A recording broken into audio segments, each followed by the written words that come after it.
Okay, so we are going to continue our coverage over Donny Cates Thor, and we do pick up with a two-part story arc known as the Legacy of Thanos. Now, when it comes to this two-part story arc, it really comes out of a previous video that we did over a certain story known as Thanos Death Notes.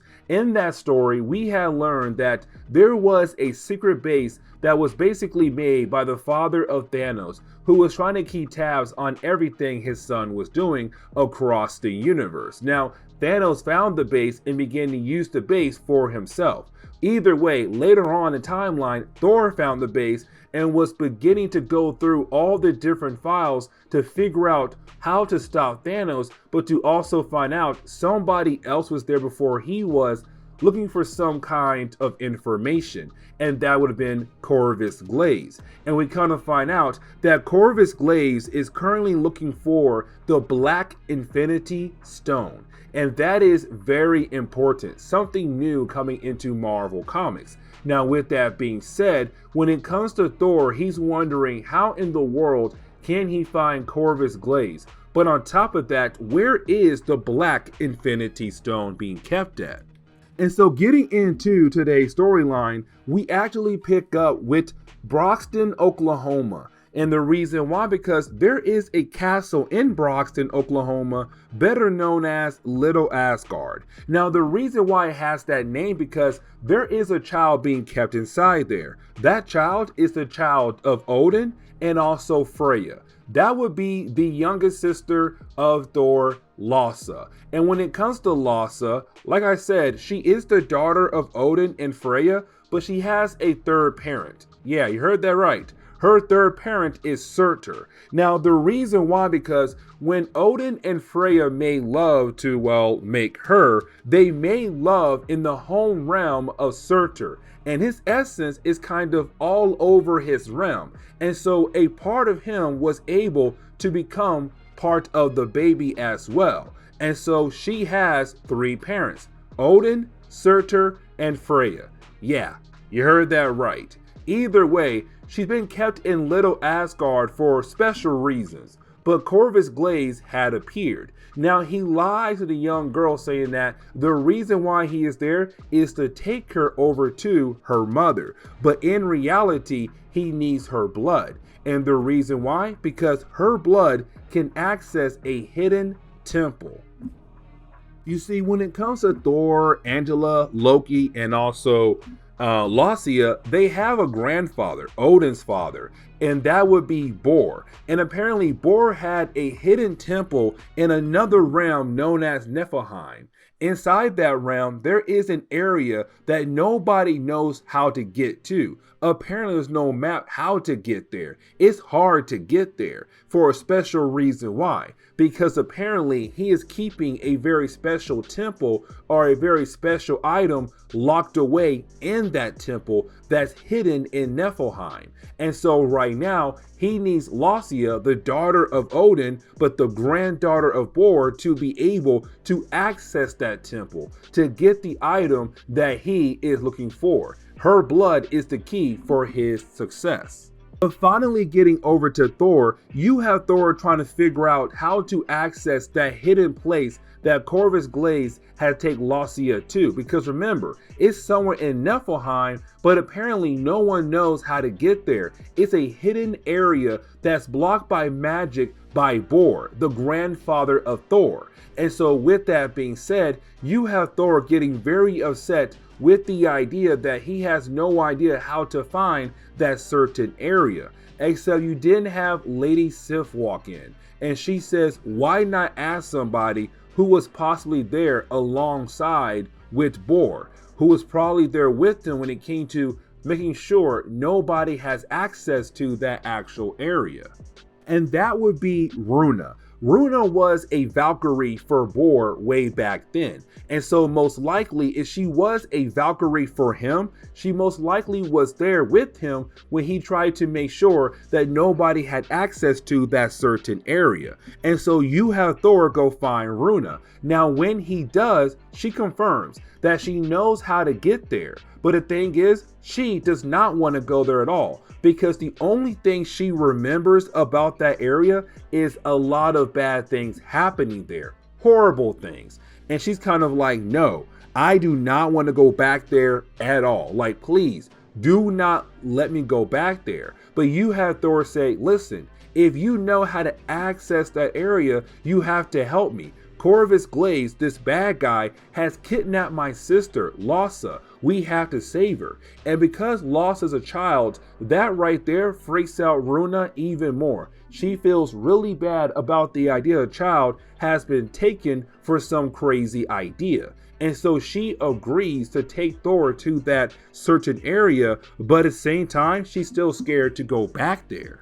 And so we come to find out that apparently why this area was locked away for. See, when it came to Bor, his sorcerers had made a weapon, and they predicted this weapon could end all wars across the board. The problem is, though, there was a huge battle for that weapon, so big that it led to a huge eruption of magic. That's how bad the war went. That's how powerful the weapon was. And so because of those two things and that entire area being affected, Bor had no choice but to tell his sorcerers to put up a magical barrier around that area to make sure that nobody has access to that area. And the reason why, because if you stay there too long, you can become corrupted by the bad magic, the dark magic in that particular place. Now, when it comes to Runa, she does tell Thor the only way to access this area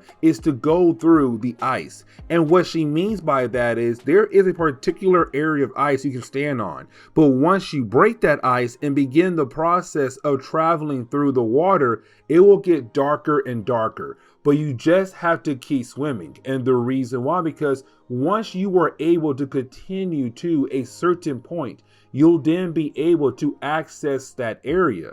And when they do, all they find is a bunch of dead bodies that was left behind by the last battle that took place in this area.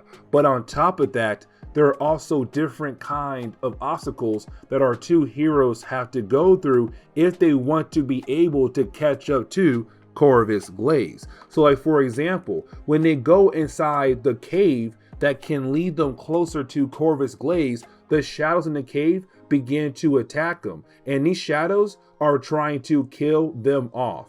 Now, luckily, because Thor is the god of lighting, he was able to produce enough light in this actual cave to push back the shadows. But that is just one obstacle to kind of show how bad this area truly became after that big eruption.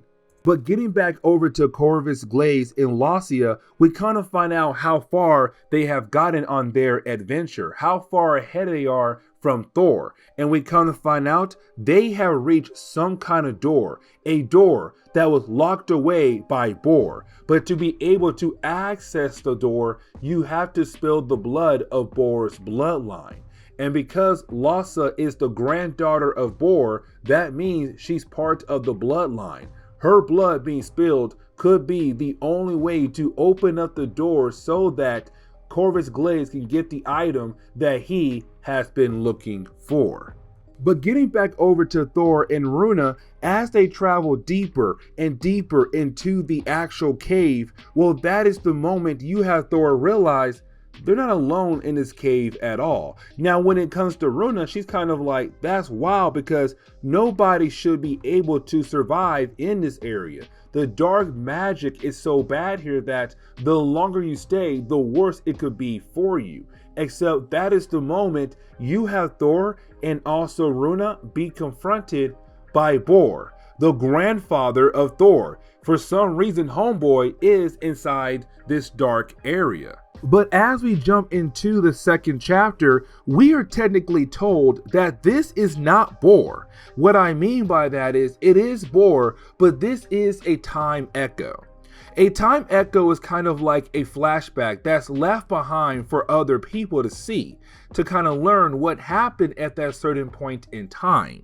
And so with that being said, it's Thor and Runa kind of seeing the last conversation between Bor and one of his actual Valkyries. But apparently we kind of find out what happened right before this area was locked away. Because remember, there was a huge battle that happened in this area, but that battle was between Bor, but also against Thanos. Yes, you heard that right. Thanos fought against Thor's grandfather, and most likely trying to get his hands on the Black Infinity Stone, or whatever item is here in this area that have been locked away. But now we know what happened at the end of the battle. After you had Bor say this entire area has to be locked away, he basically locked Thanos away as well. Not inside the area, but basically kicked him out of the area. And so unfortunately, Thanos had to find a different way to be able to access this area. And so now we know what led to the huge eruption of magic in this area and why this area was locked away for. But getting back over to Corvus Glaviel, we kind of find out that he did use Lassia's blood as a way to open up the door. But once he was able to go inside the actual temple, he must spill her blood again as a way to kind of release the item that's kept inside the actual temple. Now the thing is, Lassia is a young girl, but she also knows that she's being used for unknown reasons. And so she realized that when it comes to Corvus Glaviel, one, he lied to her about where he was going to take her, but two, he's trying to use her for something evil. And so right now you have her trying to fight back against him, but unfortunately she's not strong enough to fight against Corvus Glaviel. Now we do get the point where you have Runa and Thor going through different kinds of obstacles that were kind of basically left in this area to make sure people who are able to access the area get killed off in the area or be sent back out of the area. And what I mean by that is you have Thor and Runa fight against different kinds of creatures, and these creatures are just on their best to kill off Thor and also Runa. Now Runa also mentioned that the longer you stay in this area, the more corrupt you become. But on top of that, so does your magic. And so currently it's her kind of worrying about Thor because he is a magical character. Something bad could most likely happen to him if he does stay in this area too long. But either way, you have Thor and Runa being able to fight against the different kind of creatures in this area. Now, while you have our two heroes continue on, you do have a small fly just out of nowhere fly by.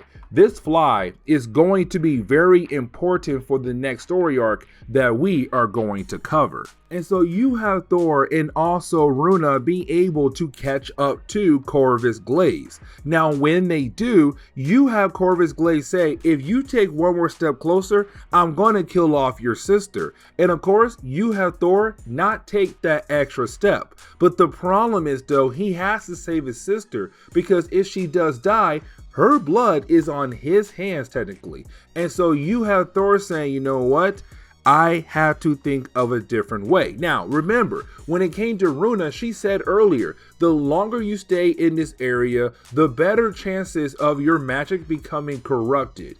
And just like that, Thor magic becomes corrupted because it begins to act on its own. Out of nowhere, you have the electric dog appear, and the electric dogs begin to attack Corvus Glaviel. And so you do have a fight happen between Corvus Glaviel and Thor. Now the fight does not last that long. As a matter of fact, you have Corvus Glaviel give up. But the thing is, Corvus knows that Thor is not going to kill him off, because Thor is a hero. But again though, Thor magic has become corrupted. It's beginning to act on its own to the point where you have the electric dogs just go ahead, and it seems like they did kill off Corvus Glaviel. Now, yay, that's a good thing because one, that dude was a bad dude, but two, Thor was able to save his sister. But again though, guys, like Runa said, the longer you stay in here, not just your magic will be corrupted, so will you as well. And so it's Thor saying something is calling him. Because remember, something is left behind that locked door. And so because of that, you have Thor say, well, listen, I am part of the bloodline of Bor, meaning that if I spill my blood in this one little bowl right here, then whatever is locked behind that last door will become mine. I have to see what Bor was trying to hide. Now the thing is, you have Odin trying to tell Thor, don't do this. Now guys, remember, when it came to Odin, he became part of Thor's hammer, because when it came to the original spirit of Mjolnir, it basically went all mad, and it kind of went to the point where you have Mjolnir being destroyed. Now Mjolnir was put back together, except Odin's soul was put inside of it. And so Odin is now always alongside his son Thor. But you have Odin telling Thor, dude, do not open that door. Like whatever Bor, my father, your grandfather was trying to hide behind that door, don't do it. Unfortunately, the door does open up. Now we are not shown what is behind that door, but Thor's face tells us something really huge and crazy powerful. But on top of that, we did have to remember that fly earlier we saw, because that fly was actually a spy for somebody else who was trying to gain information on what Bor was trying to hide. And that fly belongs to Dr. Doom. It's Dr. Doom saying it's his time to step in and do what he does best, mess everything up. But this is where we are going to end today's comic book video. So please leave me a like down below and subscribe. But guys, see you next time. Later.